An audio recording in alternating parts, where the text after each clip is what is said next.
je ne vais pas évidemment introduire les choses sur le fond.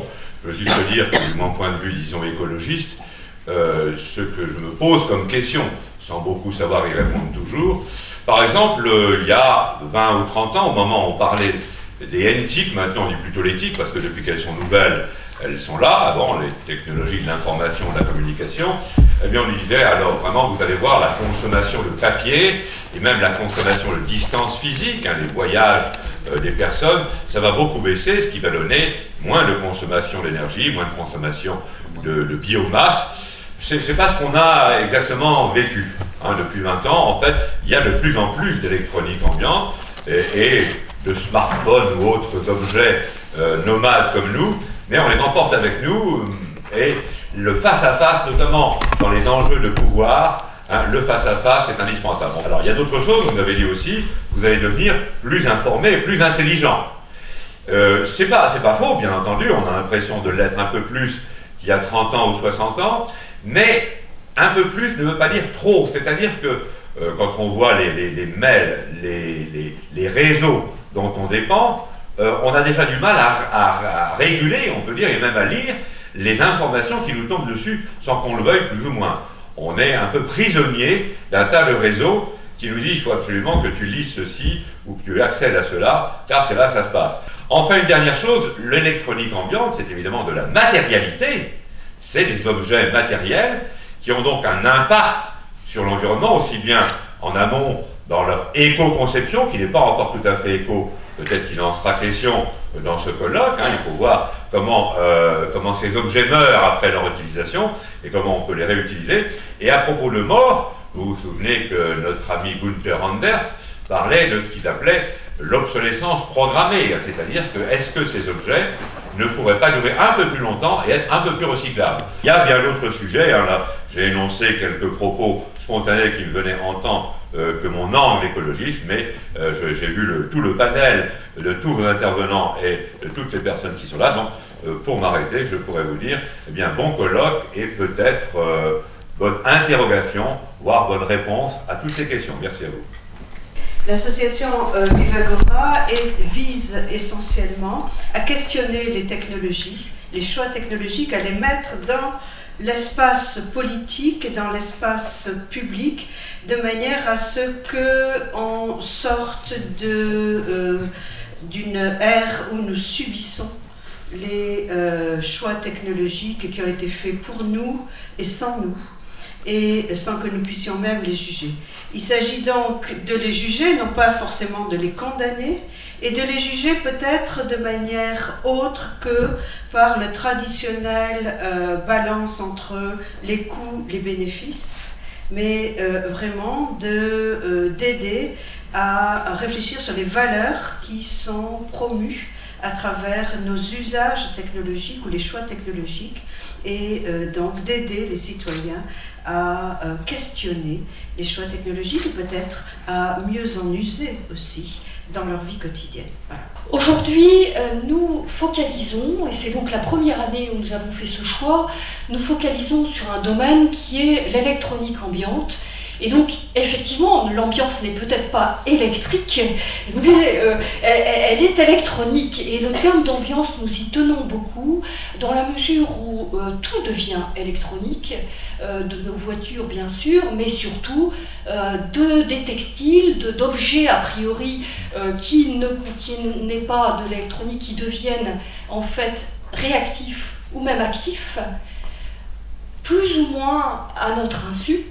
Et c'est tout ce questionnement que nous voulons poser aujourd'hui, avec, et ça a été bien, je crois, explicité dans les documents que nous avons diffusés, avec une structure de ce colloque qui est fondée sur les 3 écologies de Félix Guattari, c'est-à-dire l'attention à notre rapport à l'environnement, notre rapport à la société, à nos alter-ego, et notre rapport au corps, notre rapport à notre vie mentale. Et ces 3 dimensions, nous voulons aujourd'hui les aborder simultanément. Il est clair que nous n'avancerons pas d'un point de vue politique si toutes les parties prenantes ne s'interrogent pas de manière assez fondamentale, avec la radicalité de certaines questions, sur notre rapport à la sécurité, notre rapport à la confiance, ce que nous faisons de ces tuyaux, pourquoi faire. Et je pense que le programme d'aujourd'hui va nous aider à repérer les lieux où il y a véritablement des architectures qui peuvent faciliter justement la protection et conforter les attentes les plus profondes des citoyens. Je voudrais insister sur l'importance de la présence de Gérard Dubé qui est avec nous. Gérard Dubé qui est sociologue, qui est très spécialisé dans ces questions notamment de sécurité et qui est le témoin attentif de cette journée. C'est très difficile de définir l'électronique ambiante. Ça vient d'un terme anglais, ambient electronics, ou aussi on dit souvent ambient intelligence. Et dans ce mot ambient, il y a à la fois l'ubiquitaire et un autre mot anglo-saxon, le pervasive. Pervasive, ça veut dire qu'on ne peut pas y échapper. C'est à la fois, ça nous entoure et c'est invasif. Donc ubiquitaire et invasif sont deux mots qui définissent assez bien, à mon avis, ce qu'est l'électronique ambiante. La première application ou définition de l'électronique ambiante, c'est ce qu'on appelle de plus en plus les environnements intelligents. Les environnements intelligents, je les ai aussi appelés les environnements cliquables. C'est-à-dire que l'environnement se dote de capteurs, de sens, de puces RFID, de QR, de flashcodes. Vous avez vu tout ça, et avec son smartphone, on peut prendre une photo et l'environnement répond en envoyant de l'information sur votre smartphone. C'est la réalité augmentée. Le second élément, alors plus général, je l'ai dit que j'allais du particulier au plus général, c'est le cyberespace lui-même, le cyberespace dans lequel nous baignons depuis maintenant une quarantaine d'années, avec Internet, est en train de se modifier complètement avec ce qu'on appelle l'Internet mobile, ou en abrégé le mobile net, qui grâce à, aujourd'hui dans le monde, 5,8 milliards, notez ce chiffre, de mobiles. Il y a plus de connexions Internet par les mobiles que par les ordinateurs. Il y a 2,8 milliards de personnes connectées dans le monde par Internet, il y a 5,8 milliards de personnes qui ont des mobiles, mais surtout des smartphones, et les smartphones seront 3,5 milliards dans un an ou dans 2 ans, avec toute leur capacité de connexion Internet, etc. Donc le cybersphère nous entoure, l'Internet et surtout l'Internet mobile va devenir une électronique ambiante de plus en plus pervasive, de plus en plus invasive, et le nuage qui résulte de tout ça, son nom est quand même assez évocateur, le cloud. Le nuage, c'est évidemment l'ubiquité et la présence constante de ces possibilités de connexion et d'interconnexion entre nous. Le numérique, c'est aussi les livres qui deviennent de plus en plus numériques, c'est la radio numérique, la télévision numérique, les cartes de crédit. Donc tout ceci constitue également une électronique ambiante. Avec l'électronique ambiante, on rentre dans un espace de voisinage. C'est-à-dire que le monde devient tout petit. On est à un clic de souris les uns des autres. Et c'est ce qui a fait l'extraordinaire explosion des réseaux sociaux. Quels sont les effets sociétaux de cette électronique ambiante et ses coûts? J'en vois 3 catégories, évidemment, vous en discuterez beaucoup dans vos débats. Le premier, c'est un coût environnemental. Ça coûte très cher l'électronique, l'informatique. Fabriquer des puces, ça prend beaucoup d'eau, beaucoup d'électricité, évidemment, beaucoup d'énergie, ça fait du CO2. Et ça utilise des métaux rares. Deuxième aspect, il y a un coût social, évidemment. Il y a un coût social et économique. On a parlé de l'obsolescence de tous ces outils les uns par rapport aux autres. On a parlé aussi de l'inégalité de ceux qui ont accès à ces réseaux, qui payent leur abonnement à DSL, qui ont un ordinateur ou un téléphone portable, et ceux qui ne l'ont pas. Donc, inégalité sociale, surconsommation. Surconsommation, donc gaspillage, donc gadgetisation. N'hésitons pas à le dire, les entreprises poussent des produits et transforment des désirs en fantasmes, alors qu'on ne se pose pas vraiment la question de l'utilité sociale. Alors, obsolescence, gaspillage, surconsommation, inégalité, vie privée, traçabilité, ce sont des éléments qui ne nous quitteront plus. Soyons conscients, ça ne nous quittera plus. Et puis, troisième effet, les derniers, il y a les effets biologiques. Les effets biologiques, c'est l'addiction. Il y a des jeunes qui sont addicts à tous ces outils de l'électronique ambiante. Il y a aussi, comme effet biologique, ce que j'appellerais, d'un terme peut-être un petit peu trop imagé, l'infopollution. L'infopollution a un effet sur le cerveau. Or, un flux d'informations permanent ne crée pas de l'intelligence, pas du tout. Piaget l'a déjà dit, l'intelligence, c'est pas d'acquérir constamment des nouvelles informations, c'est de savoir gérer ce qu'on sait déjà. Vers quoi on va? Ben, ça va être pire, si j'ose dire. C'est-à-dire que de 5,8 milliards de mobiles et 3,5 milliards de smartphones, ça va être 10 milliards. Ça va s'accroître. Les débits vont s'accroître. On est en train d'introduire le 4G. Le 4G sur les portables, c'est 100 mégabits. Qu'est-ce que ça va créer comme nouveau service? Qu'est-ce que ça va créer comme infopollution? De voir des films en continu en marchant dans la rue, est-ce que c'est vraiment un avantage sociétal? Et surtout, nous allons vers une fusion de plus en plus étroite entre le monde matériel et le monde virtuel. Donc ça, c'est une tendance qui va se poursuivre et s'accélérer, mais aller plus loin encore. C'est ce que j'ai appelé la symbiose entre l'homme et le nuage, le cloud, le système planétaire que nous sommes en train de construire dans l'homme symbiotique, il y a maintenant en 1995. C'est le fait que par le corps, pas seulement par les doigts, ou par ces télécommandes que nous avons tous dans nos poches, qui sont à la fois des scanners, des souris et des télécommandes qu'on appelle les portables et maintenant les smartphones, c'est aussi par les gestes, c'est aussi par des capteurs sur le corps, sur des vêtements, des wearables, qui transmettent de l'information à cet environnement cliquable ou à cet environnement intelligent. Nous allons rentrer en symbiose de plus en plus étroite, comme nous sommes déjà en partie avec des machines physiques, avec des machines électroniques, et ça va élargir encore plus le domaine de cette électronique ambiante. Donc l'homme symbiotique, le macro-organisme planétaire, l'accroissement des débits prodigieux, le mariage de la biologie et de l'électronique, la fusion du réel et du virtuel, nous y allons pour les 20 prochaines années, nous allons habiter avec ça. Qu'est-ce qu'on peut faire pour se protéger de cet envahissement de l'électronique dans nos vies? D'abord, je le dis, c'est à la fois individuel et collectif. Je ne suis pas tellement pour les régulations du haut vers le bas. Je crois beaucoup plus à des régulations citoyennes. Je pense que nous devons prendre conscience de l'inutilité de beaucoup de choses pour la société et de leur coût, comme je l'ai rappelé un peu tout à l'heure. Nous sommes boulimiques d'information, boulimiques de contact, et la génération Y, elle accumule, grâce à ce phénomène pernicieux qui s'appelle la gratification instantanée, instant gratification, je clique, j'ai le résultat tout de suite, je t'appelle, je te mets un SMS, tu me réponds. C'est ce sentiment de boulimie informationnelle à laquelle il faut appliquer une diététique de l'information. En fait, une diététique raisonnée. Bien sûr que c'est utile dans ma vie, bien sûr que c'est utile dans mon métier, mais il me faut aussi raison garder et être capable de faire des choix pour donner du sens à ma vie et donner du sens à mon action. C'est ça le moyen de lutter contre la boulimie, c'est la diététique. Et cette diététique, de plus en plus, il va falloir l'apprendre aux plus jeunes, mais il va falloir que nous l'appliquions à nous-mêmes. Il va nous falloir un devoir de débranchement, si j'ose dire. C'est-à-dire faire des pauses, faire du reset, savoir faire en sorte qu'on prend une certaine distance, une distanciation avec tout ça. C'est que pour lutter de manière intelligente contre l'électronique ambiante envahissante, il nous faut une co-régulation citoyenne participative. C'est-à-dire, ce que j'entends par co-régulation citoyenne participative, c'est que les gens prenant conscience de l'inutilité de certaines actions, de certains outils par rapport aux besoins sociaux, besoins sociétaux, se réunissent entre eux grâce aux réseaux sociaux, notamment, mais pas seulement, grâce aussi à des liens physiques et des liens réels, pour co-réguler, plutôt que de recevoir du haut des réglementations et des impositions, citoyennes et participatives. Parce que là, le temps réel et la participation interactive avec le feedback de ce que disent les autres est absolument essentiel.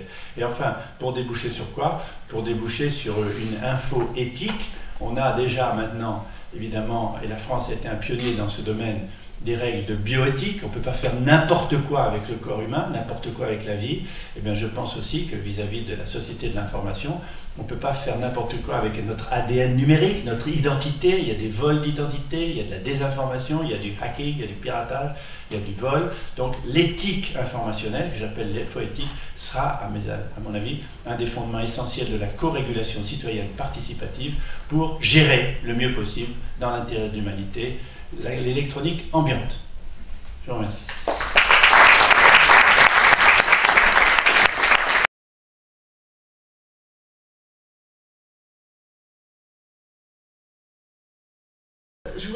introduire cette demi-journée par un rappel sur les problématiques de la planète, parce que souvent, quand on s'intéresse au TIC, on parle des gaz à effet de serre. Souvent, ça tourne autour des gaz à effet de serre et on oublie beaucoup de choses.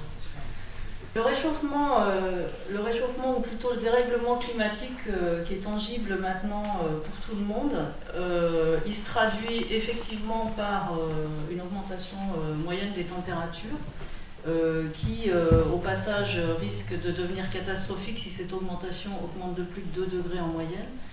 Mais ce réchauffement a des influences sur d'autres types d'impacts. Et ça me semble important de le souligner parce que par exemple, si on parle de désertification, d'accès à l'eau potable, des problématiques de ressources, des problématiques de déforestation, de diminution des terres arables, etc. Donc tous ces problèmes-là sont aggravés par le réchauffement climatique, mais on agit aussi directement dessus au travers de nos pratiques et de nos usages. Au regard de ces problématiques-là, je rappelle un certain nombre de chiffres, mais M. de Rosnay nous en a donné beaucoup plus tout à l'heure, qui font un peu tourner la tête. On peut, enfin tous les citoyens peuvent se poser la question de mais quel est le lien entre les deux finalement? Quel est le lien entre tous ces objets qu'on consomme, toutes ces tonnes de déchets qu'on génère et l'ensemble des problèmes que je vous ai mentionnés précédemment. Quand on sait qu'une tonne de carte électronique, ça contient 40 fois plus d'or qu'une carte de minerai d'or, on comprend l'intérêt qu'il peut y avoir à récupérer les cartes électroniques et en particulier l'or et l'argent qui sont dessus. L'ADEME, et puis au travers des lois, etc., ils font un travail remarquable pour la collecte, etc. Il y a eu des gros progrès, on avance des chiffres intéressants, hein, où on a actuellement un taux de réutilisation et de recyclage des D3E de l'ordre de 80%, avec un taux de valorisation de 84%. Mais qu'est-ce que ça cache ces chiffres?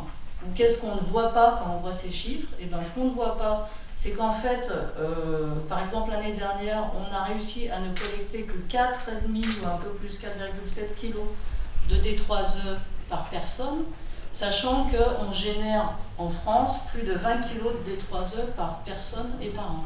Les technologies de l'information et de la communication, c'est une image qui est quand même assez pure, on va dire. Et vous voyez là, d'ailleurs, il y a un truc intéressant qui se passe, c'est qu'on utilise un vocabulaire qui met dans le conscient collectif ou l'inconscient collectif l'image de quelque chose qui est extrêmement propre, qui est même dématérialisé, ça n'existe même plus. On parle facilement de dématérialisation, comme si d'envoyer un courrier électronique, ça n'avait aucun impact environnemental. On parle de virtualisation, donc vous voyez, tous ces termes qu'on utilise extrêmement fréquemment et qui nous laissent penser que finalement, et d'ailleurs quand nous on fait pas mal d'interventions dans les lycées et les collèges, mais honnêtement, les jeunes aujourd'hui n'ont absolument aucune idée, mais très très loin de là, que les objets qu'ils utilisent tous les jours et dont ils sont effectivement extrêmement friands peuvent avoir un impact sur l'environnement. La plupart de ces études, elles ne prennent en compte, que les gaz à effet de serre générés pendant la phase d'usage. En général, ces études n'incluent pas les gaz à effet de serre générés à la fabrication de tous les capteurs qu'on met partout, etc., et même de l'informatique. Alors que là, donc, je vous ai mis un petit extrait d'une analyse de cycle de vie partielle que j'ai faite, où j'ai récupéré que les éléments sur les gaz à effet de serre, et vous voyez que la phase de fabrication et la phase de traitement de fin de vie génèrent toutes les deux beaucoup plus, en tout cas ensemble, beaucoup plus que la phase d'usage. En France, il y a plus de téléphones portables que d'habitants. Hein, les chiffres ont été donnés tout à l'heure, c'est absolument colossal. Actuellement, les personnes changent de téléphone tous les 9 mois. On change d'ordinateur toutes les quelques années. En face de ça, les conditions de travail des personnes qui exploitent les mines, qui fabriquent les ordinateurs et qui traitent les déchets dans les pays qui sont souvent quand même les pays d'Asie, sont malheureusement encore relativement scandaleuses. Une certaine représentation des TIC, et puis les mots qu'on pourrait mettre là-dessus, hein, c'est rêve, pureté, performance, excellence, propreté. Voilà, on pourrait mettre beaucoup de mots extrêmement valorisants et qui vont vraiment très bien avec le développement et la croissance. Mais à côté de ça, il y a ces images-là. Et là, les mots, c'est vraiment tout autre. Hein. On est dans la violence, on est dans les problématiques d'environnement, on est dans la pollution, on est dans les guerres, on est dans le gaspillage. Alors, en conclusion, ce que je voudrais souligner, c'est que compte tenu la situation est... Le point que je voulais souligner, en fait, c'est que le problème est complexe. Il ne s'agit pas juste de gaz à effet de serre isolés dans leur coin qu'on pourrait simplement diminuer en faisant des efforts sur l'énergie consommée, etc. Les problématiques sur la planète, et j'ai même pas parlé de biodiversité et tout ça, sont extrêmement complexes, tout est corrélé, de la même façon que c'est corrélé avec nos usages et nos pratiques. Les solutions, elles ne peuvent pas être simples, elles ne peuvent pas être juste de cliquer sur un bouton et d'arrêter de faire quelque chose, et j'ai beaucoup apprécié l'introduction de M. de Rosnet à ce sujet-là, parce qu'effectivement, il a montré à quel point il était important d'abord de remettre le focus sur l'être humain.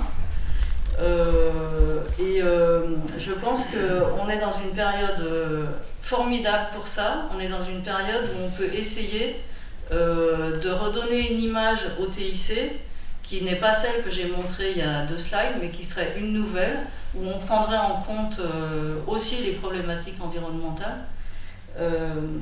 Et où enfin on pourrait aller vers une vraie amélioration des conditions de vie de tout le monde. Voilà, je vous remercie. Donc 2 exposés qui vont essayer de vous montrer 2 illustrations possibles de ce que peut faire l'innovation en matière de recherche en informatique, en particulier sur les questions qui ont été évoquées par François Berthoud. Est-ce que cette recherche-là peut essayer de trouver des solutions ou envisager des solutions qui permettent de réduire un peu les nuisances des développements de l'électronique et de l'informatique? Vous aviez un Minitel, vous étiez chez vous ou chez votre voisin, vous preniez un Minitel, vous accédiez à des informations qui étaient quelque part. Là, on revient un petit peu à ce genre de système, sauf qu'entre-temps, les réseaux se sont nettement améliorés et que les interfaces graphiques, j'allais dire, se sont aussi, elles, nettement améliorées. Sur la première ligne, c'est bien 1 gramme. Pour fabriquer une puce de 1 gramme, il faut 16 kg de matière première, essentiellement de l'eau. C'est en gros 15 kg d'eau et 1 kg de matière première réelle. Voilà, le problème de l'eau, donc notamment dans les pays du sud-est asiatique, est très problématique. Et puis utiliser dans la mesure du possible les logiciels qui demandent moins de ressources, donc pas forcément systématiquement passer au dernier cri du dernier système d'exploitation, et éventuellement utiliser des logiciels qui sont pas toujours, mais souvent moins consommateurs à fonction équivalente. Donc je me présente brièvement, donc effectivement je suis ingénieur dans le centre de recherche du groupe Orange. Donc ce que je vais vous présenter n'a pas forcément l'aval de beaucoup de gens, mais on a une certaine liberté, disons, d'action dans une certaine mesure pour proposer et pousser des concepts innovants. Le cloud computing tel qu'il a présenté, mais au sens plus large, c'est finalement c'est le stade actuel de l'externalisation de l'informatique. Ici, donc, il y a une courbe, une tendance qui est assez inconnue maintenant, où depuis les centres de calcul d'il y a 20-30 ans, on est passé petit à petit donc, à une dispersion totale des ressources informatiques dans un endroit qui est totalement flou. C'est pour ça qu'on appelle le nuage, c'est-à-dire le cloud. Et je vais direct en bas là, sur le facteur socioculturel, qui est toujours très important en matière de progrès. Depuis un moment, il y a une vague de moins acheter les biens, mais plutôt en profiter, les louer ou les partager à la limite, ça c'est valable pour tout, depuis les Vélib jusqu'à d'autres aspects de la consommation quotidienne. Un certain sens du partage également, dont je rappellerai donc les fichiers, le partage des fichiers ou des vidéos, donc ça va très bonne presse, mais il ne faut pas oublier que le développement des opérateurs ADSL, c'est quand même fait essentiellement et presque uniquement, on pourrait dire, grâce au contenu finalement piraté, donc aux films piratés. C'est grâce à ça que Free, France Télécom, Bouygues, etc., SFR vendent des contrats d'abonnement ADSL. Alors, pour définir le cloud computing actuel, en général, c'est un grand fournisseur exporte finalement à travers des gros accès Internet, il exporte à tout client, il exporte ses ressources de calcul. Donc là on en arrive au cœur du concept que je veux présenter. Donc c'est changer un peu le modèle de production. À la place de se baser sur uniquement un gros data center, on va essayer, donc j'aime bien cette animation, on va essayer d'intégrer tout un tas d'autres ressources beaucoup moins coûteuses et qui ont une empreinte énergétique beaucoup plus faible pour la planète également. Concrètement, c'est donc du donnant-donnant. Un détenteur de ressources devient un partenaire du cloud solidaire. Ici, visuellement, donc l'objectif, c'est de créer un écosystème de ressources où les clients à droite donnent de l'argent, donc les euros, là, les flux financiers. Ils donnent de l'argent à un fournisseur. Donc en synthèse, je dirais qu'il y a quelques difficultés. C'est structuré, ce qui est important, c'est structuré par l'utilité sociale. Donc ce qu'on veut principalement, c'est surtout rémunérer les associations qui déjà servent à former les gens à, par exemple, l'utilisation d'Internet. C'est en ce sens que ce cloud computing, je l'ai qualifié de solidaire. Ça va vers un sens de plus de rationalisation des équipements. Et l'industrie, toute l'industrie travaille dans ce sens-là. On est aussi largement dans une mesure de mieux contrôler ce qui se passe et de mesurer, avec ce qu'a évoqué Joël de René de façon brillante, des capteurs. On est conscient, nous industriels, de la raréfaction des ressources. Bien évidemment, c'est notre pérennité qui est menacée. Donc je pense qu'aujourd'hui, toute entreprise qui se veut pérenne ne peut faire l'économie d'une politique de développement durable. Alors l'économie de fonctionnalité, donc, dans la sphère marchande, parce qu'en fait ça se développe aussi dans d'autres sphères, la sphère publique, la sphère autonome, des acteurs, des associations, c'est tout simplement on ne vend plus un bien, on en vend l'usage. Mais avec des retombées environnementales et sociales au moins soit intentionnellement, soit non intentionnellement obtenues. On passait à l'économie de fonctionnalité, on vendrait l'usage des ordinateurs et plus du tout des ordinateurs. Là, on pourrait avoir une durée de vie des supports physiques bien plus substantielle. La solution qu'on met en œuvre, il ne faut jamais perdre de vue qu'il y a forcément un appareil électrique et électronique qui va devoir être utilisé. Et donc il s'agit véritablement en amont déjà qu'on réfléchisse en termes d'éco-conception et de fin de vie du produit, puisque tout à l'heure on nous a montré de façon très précise avec des images à l'appui que tous nos équipements deviennent un jour des déchets. Allonger la durée de vie c'est bien, mais toujours en filigrane, penser à comment est-ce qu'on gère la fin de vie du produit au mieux. Et c'est au stade de la conception que cela se passe pour qu'on puisse récupérer le plus de matériaux. Encore faut-il que le matériel en question, que l'équipement ait été bien conçu au départ. Alors après sur le cloud computing, est-ce que vous voulez que je réagisse maintenant?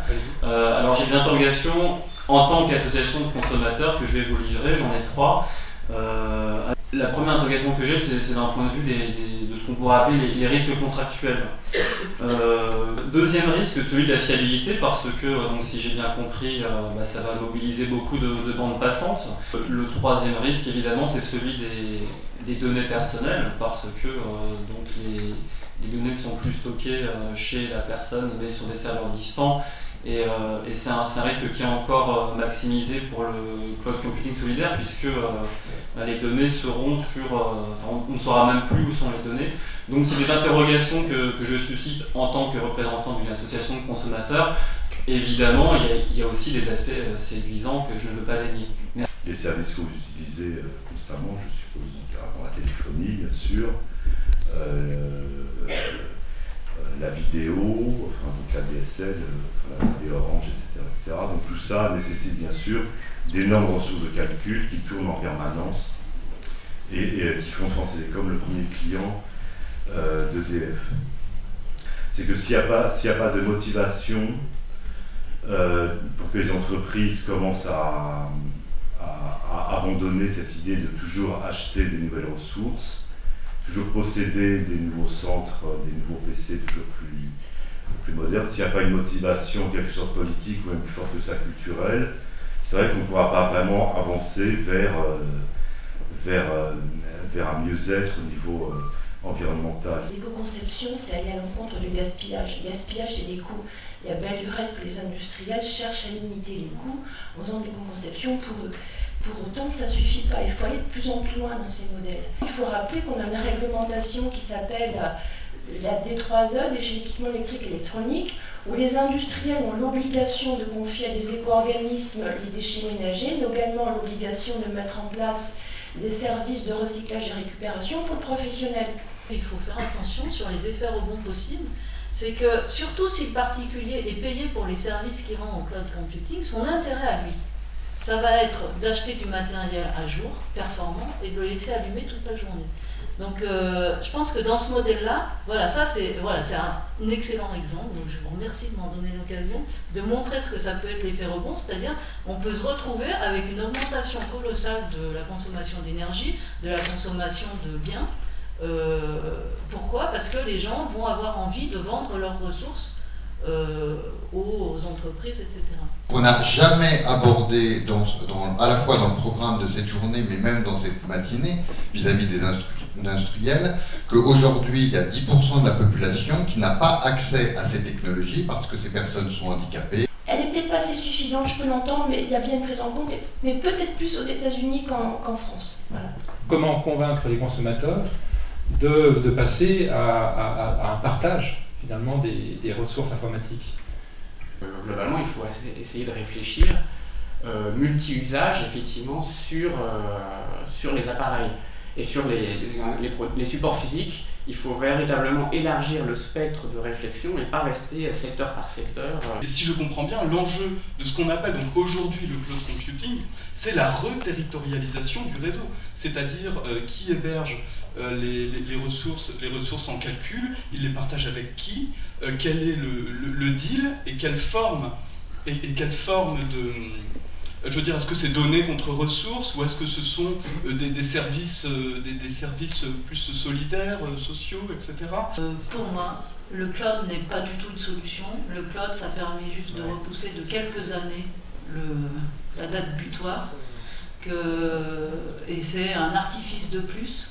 Pour moi, la solution, c'est vraiment une réflexion profonde sur les usages. Et je fais un vœu.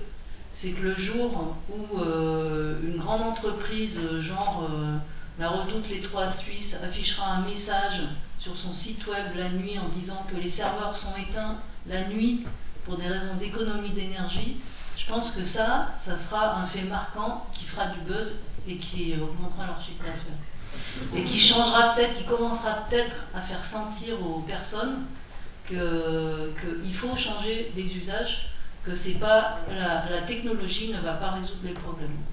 On est tous une partie du problème, la solution, et encore une fois je le répète, c'est ce que disait, ça se construit collectivement. Les utilisateurs ont plus de pouvoir qu'ils ne le pensent. S'ils changent leurs usages, on saura répondre à ces usages. J'avais déjà mis 2 vœux, efficacité énergétique et éco-conception, donc je vais en émettre un 3e sur la question de l'obsolescence. Disons, ça serait de dire que pour une fois, grâce au progrès technologique, grâce au sens, au facteur culturel où on aime le partage, que pour une fois, tout ça sert à quelque chose, disons, au progrès social. C'est juste le